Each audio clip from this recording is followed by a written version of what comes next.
Hindi na kayo nagkikita ng anak mo po? Sometimes message that going for marriage.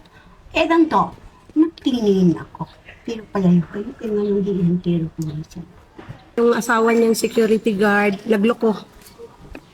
Nagloko, tapos hindi na nagbibigay ng mga ano sa kanya. Yung Sustento. budget para sa ano. Kaya naging ganyan na yung utak niya. Nagbebenta ayun siya, siguro siya ng mga pagkain, tapos malilipasan ng pagkain niya. Saan dati nakatira yun? Sa Digos po. Hmm. Tapos kinuha na lang namin kay palaboy-laboy naman sa kalsada. Mas maganda naman dito kasi Nagpalaboy-laboy na sa Digos. Ilan anak niya? 3 po. Parang kinahiya na po siya. Asan na yung mga anak niya? Nandun po sa Digos ngayon, yung iba nasa Magpet, yung iba nasa... Ilan taon yung mga anak niya? May apo na po yan. Hmm. Bakit naman kinahiya siya ng mga anak? Kasi pag pinuntahan ko, sabi ko puntahan niyo na yung nanay niyo para makita kayo. Baka nagbakasakali ako, baka maano lang ba, magamot yung ano niya, yung pangungulila niya sa kanyang anak. Eh ayaw naman mga anak kasi nakita ko parang reaction nila. Parang ikinahiyan nila yung sitwasyon. Kaya ako na lang yung, kaming magkapatid, 2 kami, nasa Manila, yung isa na nagme-maid, nagpa-maid, kasambahay. Kasambahay. Ako na lang nag-alaga, binibigyan ko pagkain umaga, tanghali, hapon, pagkamerenda naman, As in, wala talaga siyang alam. wala. Sabi nila, nangahabol daw ng itak.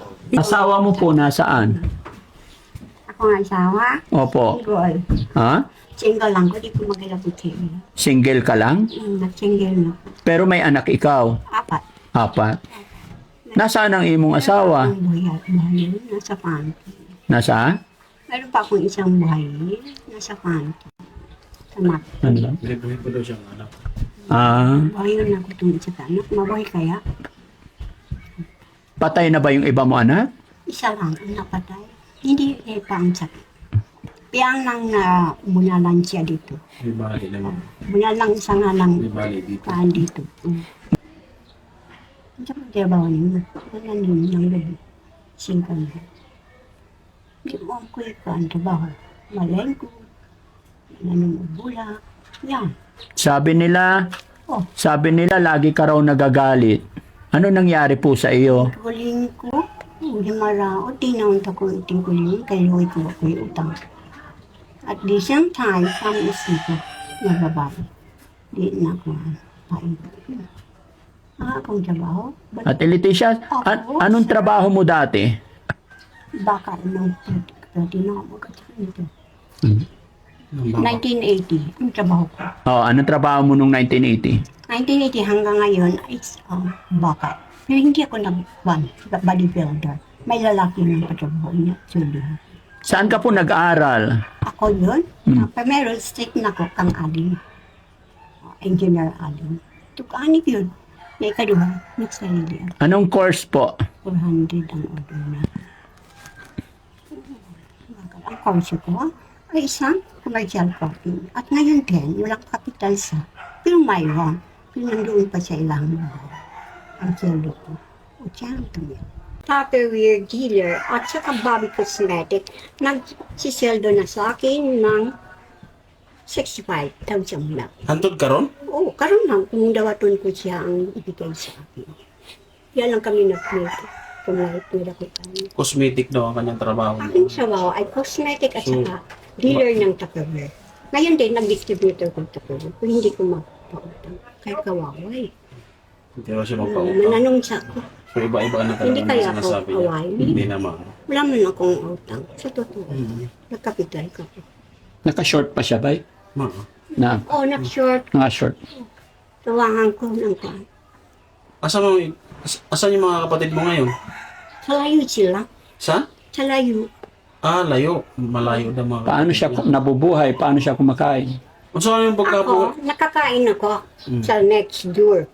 Tinulungan ako. Pero nagtrabaho ng CIS, Intelligent. At saka PME. At babalik kong PME ng number 9 ng leadership ng group. Ano nangyari sa buhok mo na? Ba't maiksi na? Kung gusto ko. Oh. Sabang lusa. Maraming Pagkain ako ng kanba. Dito sa... Maraming losa, kaya ginunting-gunting mo. Ang medicine. Kung di ko ko, ayokong makakauto. Pero maganda si Ate Leticia, gwapa. O, palagi. Same time for you. Sometime. O, sometime. Gwapa. Pogi. O, Papa Pogi. Tingnan mo, Pogi. Tanaw, abe. Gambay. Pogi. Jessie. Kuha na yung kuhan ba, kalo? Para matanaw na ito yung mga mo. Ibutang na, kalo. Yung ganito. Ayan mo dyan. Okay ah. Pang ko. Pantay ah. Pa ako ng lempis. Sino nang gupit? Ako. Ikaw ra. O, naghigda ko ako ng doti. Kaya kasi marami. Dapat sa parlor para maganda. Hindi maganda. Skinhead. Kutar-kutar eh. Hindi rin maganda. Ay, Skinhead. ibaklawak mo. Skinhead daw ang gupit niya. Taga asang buhok ko. Mataas ang buhok ko dati. Ang dami mong alahas ah. Sa bag na ko ipalit. Kana oh, kini maganda. Hindi po po. Pansi nito. Ha? Pansi siguro. Ah, pansi. Imang gold looking. Ako, Okay. Ito gold yan. Gold looking ito. gold looking gold. Pangalan na yun. Frankie, Daddy Frankie po. Just call me is N.E. M.A. Nag-D.I.E. Call me M.A. Ah, Ate MA, why you're so cute? You're so beautiful. You just understand your friends today. It's my looking eyes. Looking. Dito ko na po nakita. Pero inasal siya. Sarili yun. Kumain ka na po? Manay. Humana. Oo. Sa Sudan. Patan ko hindi siya siya. Ang sadang ko kain. Kanin lang ang ulam mo? Gusto ko na uyap bagay na mo. Hindi ko po kain. Anong, unsay gusto mo sudan? Kani baka baboy. Baka baboy. May bakahan man ako sa Digos. Bago pang lipatan. Siyang Hanap sa kakapital. Digos. Ang kapital ko entertainer. Binigyan na ako. Mayong buntag sa tanan, nagpasalamat ko kay Daddy Frankie na karon diri sa barangay doon pa nakaaron sa pag-request na ko sa iya nga pinagi sa iyang vlog, nakita niya akong igsoon. Yun ang Nga, kasi. bisan sa iyang mga anak, inautunta nga ilang duaw nilang mama kay sa iyang sitwasyon karon, murag gusto nila makita niya ang anak pero wala nagapakita iyang anak.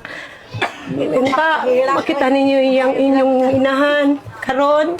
Samtang buhi pa siya, kaya ko palo kung kano siya sa kwaon sa Ginoo tungod sa iyang sitwasyon, wala pong ko kabalo nga sa iyang sakit karon. Basta nawala lang siya sa iyang mahing pang-isip, manghinaot ko nga inyo siyang duawon o tagaan o gamay nga kanang gugma para sa inyong mama kay kabalo ko nga muragi kaulaw na niyo yung mama, pero para sa ako dili yung dapat ni kaulaw yung mama kay di mo makakita sa kalibutan kung wala siya. So manginaot ko nga pinaagi sa paghatag karon sa ako ang testimony kabayin sa iya nga malukmay yung kasing-kasing nga ihimo siyang duawon pinagi sa kay Daddy Frankie. Nagpasalamat usab ko sa iyang grupo karon nga makitaan ninyo ang iyang video karon nga maunta karong panahon na madto mo dire aron duawon ang iyang inahan. Daghang salamat. Daghang salamat. So, ilang taon na hindi pinupuntahan ng mga anak? Matagal na po. Parang 42 years. ano lang, 17 years na po. Kasi yung anak ko, yung panganay ngayon, naging 19 na 2 years old pa siya. Hindi siya pinupuntahan ng kanyang anak. Kahit dalawin, tawagan? Wala po. Bakit ganun kaya? Nung nakita ko yung mga anak niya, sabi ko, puntahan nyo yung inano. Kasi baka nangungulila lang sa inyo. Eh wala namang response. Sabi nila, punta daw sila. Pero wala naman, hindi naman Pinabayaan pumupunta. talaga. Opo. Natiis na nila yung magulang na. Hindi ko rin po alam sa kanila kung ano yun. Pero sabi, parang sa naramdaman ko para sa kanila, parang binabaliwalaan nila yung mama nila. Buti nandyan ka ate na nag-aalaga sa kanya. Sinasakripisyo ko lang po kasi kahit papaano kapatid ko po. Paano kung wala ka? Paano na siya? Kaya nga hindi po ako umaalis. Kasi pag halimbawa may meeting kami, uuwi ako kagad kasi minsan naisip ko walang magbigay ng pagkain kasi hindi siya tumatanggap ng pagkain ng iba.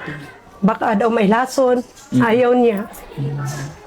Pinapaliguan namin siya, tapos binibigyan ko siya ng pagkain. Pero minsan lang kasi hindi siya nagbubukas ng pintuan, kaya inano ko lang yung pagkain niya dito. Nagkukulong Opo, lang ba? nagkukulong. Tapos may panahon talaga ano siya, nagwawala. Nagwawala. Alam ng mga kapitbahay Hindi namin. kaya pag nagugutom lang. Hindi po, mayroon talagang panahon na ng ano siya, nang gigigil siya. Ito nga, yung ginagawa niya sa ulo niya, Ginugupit Opo, niya. ginugupit niya. Sa tingin mo ate, anong rason bakit nagkaroon siya ng depression? Doon kasi ito nag-umpisa yung naghiwalay sila sa asawa niya. Mm-mm. Doon naghiwalay siya ng asawa niya. Parang yung ano niya, isip niya, parang naano talaga siya, nadidepress siya na nag-ano yung pamilya niya. Yun lang talaga ang sibil. Hindi ko rin po alam kasi nagtatrabaho po dati ito sa Digos. Parang ano po, parang mayroon kasi nag-ano siya minsan, nagsasabi na mayroon na nag-injection daw sa kanya. Yung laging bukang bibig niya, ampule. Hindi ko rin alam kung ano yung ampule na yan. Hindi nabigyan siya ng reseta kasi pambaon. So yung asawa niya wala na Wala na po. Siya, Nag-asawa na Kami rin ka sa po. kanya. Siyempre anak nila yon. Yung asawa niya, ilan ang anak nila? palit. Tatlo po. Tatlo yun. Yung tatlo Yun yung ngayon po. pinapanawagan. Opo. May panawagan ka sa asawa niya? Sa asawa niya. Nung aning, kung makita ni mo si Ate Inging na naroon, mauna niyang sitwasyon karon. Sukad nga, nagbulag man mo, pero man ko kabalo ko unsa gyud, pero ang rason nga nadunggan ako karon nga tungod sa imong pagbinuang kaniadto, nahimo na siyang nainani ang iyang kinabuhi. So mauna niyang sitwasyon karon, ginatiman namo bisan tuod nga wala mo nagpakita. Kung buto naon sa legal nga papel, imo siyang legal nga asawa pero imo siyang gipasagdan karon. Pero pasalamat big dako sa Ginoo kay bisan tuod nga nami sa kalisod, amo siyang natiman pinagi sa tabang sa tumbuhi nga Dios. Tama na ni kaniwang na. Salamat ate ha. At nakarating kami dito sa lugar ninyo. Salamat Kahit din po. napakalayo Salamat po. nakarating kami ng maayos Opo. at ligtas. Masaya ako na nakilala ko at na napuntahan ko rin yung mga kapitbahay nyo rito. Po, salamat po. No? Para kay ate, magbibigay ako ng pangkain niya. No? Pandagdag po, pambiling pagkain. Ano? Kamay ate. 1, 2, 3, 4, 5, 6, 7, 8, 9, 10 po.